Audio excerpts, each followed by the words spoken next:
अस्सलाम वालेकुम बच्चों, पिछली वीडियो मैंने आपको एक्यूट किडनी इंजरी पढ़ा दिया। तो अब हम उसकी टाइप्स पढ़ रहे हैं, मतलब किस किस वजह से हो सकती है।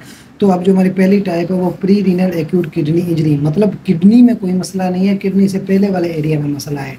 अब वो कौन कौन से मसले हो सकते हैं हम इस वीडियो में डिस्कशन करेंगे। आए अब इसके बारे में जो अपने मोस्ट कॉमन बात याद रखनी है कि वो ये है कि हमारे पास जो मोस्ट कॉमन काज है एक्यूट किडनी इंजरी का वो कौन सा है, प्री रीनल है। ये हमारे पास क्या है, मोस्ट कॉमन काज है। ऑलमोस्ट 70% पेशेंट इसी के साथ आते हैं, इनको यही मसला होता है, उनकी किडनीज नॉर्मल होती है।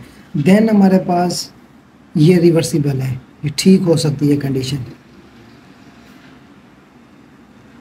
अब इसके काजेज़ हम पढ़ते हैं, काजेज़ पे चलते हैं। तो इसका जो काजेज़ है, अब मैंने जैसा कि बताया कि किडनी नॉर्मल है, किडनी से पहले वाले हिस्से में मतलब कोई प्रॉब्लम है। तो अब क्या हो सकते हैं, हो सकता है कि हमारे पास आर्टेरियल वॉल्यूम कम हो।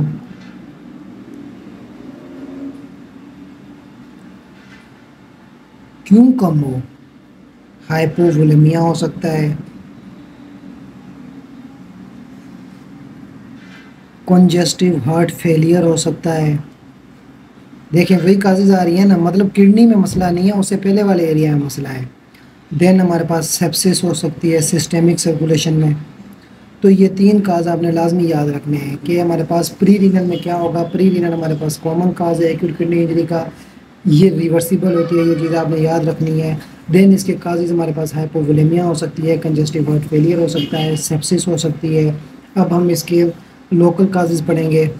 ये तो इसके थे सिस्टेमिक काजेज। देन हम आते हैं, अब इसके लोकल काजेज क्या हो सकते हैं। लोकल काजेज में इसका हो सकता है कि रीनल आर्टरी की स्टीनोसिस हो सकती है, रीनल आर्टरी स्टीनोसिस होगी। रीनल वेजो कंस्ट्रिक्शन हो जाएगी। क्यों, ये इंपॉर्टेंट चीज़ है, आपने याद रखनी है। रीनल वेजो कंस्ट्रिक्शन हो जाएगी। क्यों, एनसिड्स यूज़ किए हैं, जैसा कि हम पेन किलर्स वगैरह यूज़ कर रहे होते हैं। एसिटाइल कोलिन इनहिबिटर्स यूज़ किए हैं हमने। देन हमारे पास कोई हमने कंट्रास्ट एजेंट्स वगैरह यूज़ किए हैं। हिपेटोरीनल सिंड्रोम भी हो सकता है हमारे पास।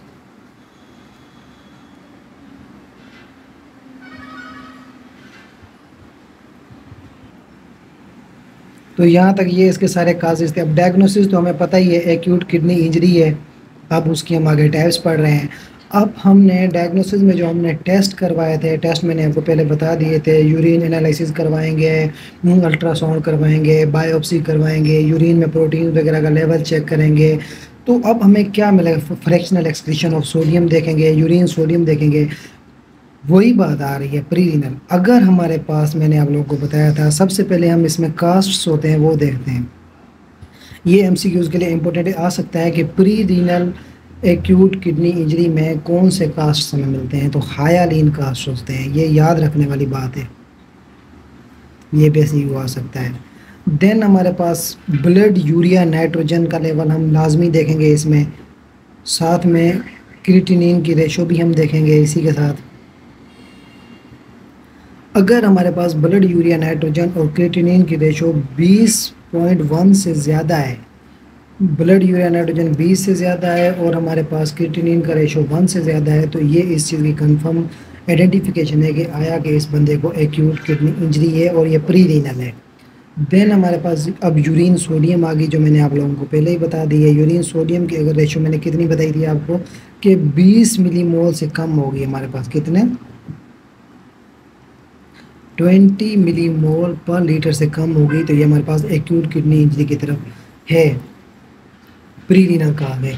और साथ साथ मैंने आपको ये भी बताया था कि फ्रैक्शनल एक्सक्रीशन ऑफ सोडियम यहाँ पे कितनी होगी, वो लेस देन 1% होगी। देखें वही बात आ गई ना, दोनों एक ही फॉर्मेशन दे रही है, ये 20% से कम है और ये लेस देन हमारे पास 1% है।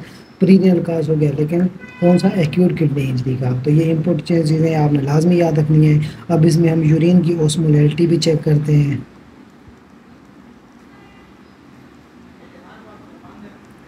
यूरिन ओस्मोलैरिटी में हम क्या देखते हैं कि हमारे पास जो यूरिन, वो हमारे पास 500 मिली ओस्मोल पर केजी होगी, ज़्यादा होगी, यानी यूरिन पेशाब हमें ज़्यादा आ रहा होगा। अब देन नेक्स्ट हमारे पास क्या आ जाता है, यहाँ तक तो हमने बात कर ली मैनेजमेंट।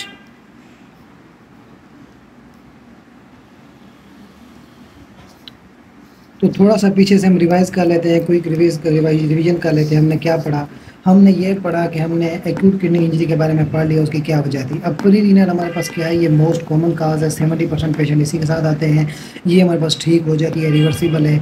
अब ये क्यों होती है, हाइपोवोलेमिया हो सकता है, कंजेस्टिव हार्ट फेलियर हो सकता है, सेप्सिस हो सकता है। लोकल काजेज़ क्या है, रीनल आर्टरी स्टेनोसिस हो जाती है, क्यों, क्योंकि एनसिड्स वगैरह का ज़्यादा यूज़ करते हैं, एसिटाइलकोलिन इनहिबिटर्स यूज़ कर रहे हैं, हेपेटोरेनल सिंड्रोम हो सकता है। डायग्नोसिस एक्यूट किडनी इंजरी थी। लैब फाइंडिंग्स में हमें कौन से कास्ट्स मिलेंगे, ये बात हमने लाजमी याद रखनी है, हाइलीन कास्ट मिलेंगे। और अगर कोई बंदा रिपोर्ट्स लेके आया तो सबसे पहले आपने रिपोर्ट्स में क्या देखना है, ब्लड यूरिया नाइट्रोजन देखना है, और क्रिएटिनिन का लेवल हमारे पास 20 से ज़्यादा होगा, बढ़ा हुआ होगा। देन आपने यूरिन सोडियम देखना है, वो हमारे पास 20 मिलीमोल से कम होगी, और functional excretion of sodium less than 1% होगी हमारे पास। ये सारी इंपॉर्टेंट चीज़ें आपको लाजमी बतानी चाहिए। यूरिन ऑस्मोलैरिटी कितनी होगी, 500 मिली ऑस्मोल पर केजी से ज़्यादा होगी। अब हम इसकी मैनेजमेंट कैसे करेंगे। अब मैनेजमेंट में सबसे पहले हमारा पहला काम क्या होता है कि इस्टेब्लिश करेंगे और हमारे पास करेक्ट करेंगे अंडरलाइंग काज को। क्या करेंगे, इस्टेब्लिश एंड करेक्ट अंडरलाइंग काज, ये हमारे पास पहला पॉइंट है। देन अगर पेशेंट को हाइपोवोलेमिया है तो हम कोशिश करेंगे उसका ब्लड वॉल्यूम रिस्टोर करें पॉसिबली, यानी पेशेंट हमारे पास हाइपोवोलेमिया के साथ आया है तो हम क्या करेंगे, अर्जेंटली उसका जो है हम ब्लड रिस्टोर करेंगे। देन तीसरा स्टेप हमारे पास क्या होगा कि हम मॉनिटर करेंगे सेंट्रल वीनस प्रेशर को,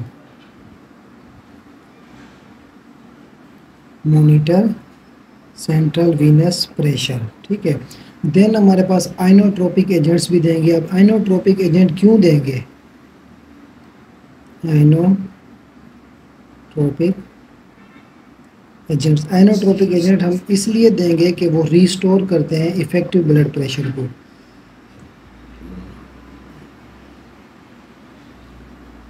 इफेक्टिव ब्लड प्रेशर को। नंबर 4 पे हम क्या करेंगे, उसकी करेक्ट करेंगे अगर पेशेंट को मेटाबॉलिक एसिडोसिस है। तो ये सारी चीज़ें हमने करनी है pre renal acute kidney injury में। कितना आसान करके पढ़ाया है, उम्मीद करता हूँ आप लोगों को समझ आएगा। चैनल को फॉलो करें, वीडियो को लाइक करें और शेयर करना ना भूलिएगा।